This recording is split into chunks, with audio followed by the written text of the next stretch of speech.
हरे कृष्ण। आज बड़ा ही विशेष तिथि है। नित्य भक्ति सिद्धांत स्वरूप ठाकुर प्रभुपाद जी का त्रिभाव तिथि है। आज के दिन ही भक्ति सिद्धांत स्वरूप ठाकुर प्रभुपाद जी नित्य लीला में प्रवेश करेंगे।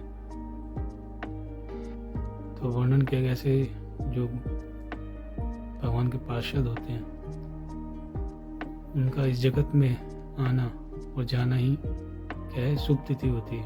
आविर्भाव यानी प्रकट होना। त्रिभाव का मतलब है इस संसार से अप्रकट हो जाना। जो हमारे गुरुवर्ग हैं वो जड़ीय लोगों की तरह इस संसार में नहीं आते। जिस प्रकार से सूर्य उदित होते हैं और अस्त होते हैं, इसी प्रकार से जो हमारे गुरुवर्ग हैं उनका भी प्रकट और अप्रकट होता है। तो इसी प्रकार आज ही के दिन नित्य भक्ति सिद्धांत स्वरूप ठाकुर प्रभुपाद जी नित्य लीला में प्रवेश करेंगे। तो शास्त्रों में वर्णन किया गया है कि ऐसे पार्षद जब तक इस धाम पर रहते हैं तो जगत का कल्याण ही होता है उसमें। तो वर्णन होता है, जीवितम विष्णु भक्तश्च वरम पंच दिनानि च न तु कल्पशस्त्राणि भक्तिहीनस्य केशवे। इसका अर्थ है, जीवितम विष्णु भक्तस्य वरम पंच दिनानि च, कि इस संसार में भगवान के जो भक्त हैं, जीवितम विष्णु पंच दिनानि, ये इस संसार में 5 दिन भी धराधाम पे रहते हैं तो कहते हैं उससे जगत का कल्याण ही होता है, उससे मंगल होता है।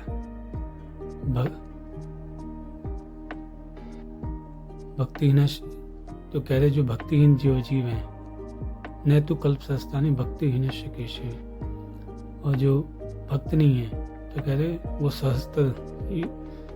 सहस्त्र युगों तक जीवित क्यों ना रहे, उससे जगत का मंगल ही होता है। इसके उदाहरण है हिरण्यकश्यप, हिरण्याक्ष, रावण। तो ये सब वर्णन आता है कि जब तक रहे इससे संसार का अमंगल ही होगा। संसार में लोग इनसे दुखी रहते। हम बता रहे हैं कि पंच दिनानि च, जो भगवान के भक्त होंगे 5 दिन भी धराधाम पे रहते हैं, उससे जगत का मंगल ही होता है। कैसे? तो बताया गया है कि जब साधु जहाँ भी रहेंगे हरि कथा कीर्तन होता है तो उससे जगत का कल्याण होता है। खुद भजन करते हैं और कोई भजन में लगाते हैं। तो इसलिए कह रहे हैं कि जीवितम विष्णु भक्तस्य परम पंच दिनानि। तो उसी प्रकार भक्ति सिद्धांत स्वरूप प्रभुपाद जी इस धराधाम में जब तक रहे तब तक जगत का कल्याण ही हुआ। और उनके जो शिष्य हुए उससे इस जगत का कल्याण, उसी में इसी भक्तिवेदांत स्वामी महाराज जिन्होंने पूरे संसार में भक्ति का प्रचार प्रसार किया, उन्हीं की कृपा से ही ये सब हो पाया। हरे कृष्ण।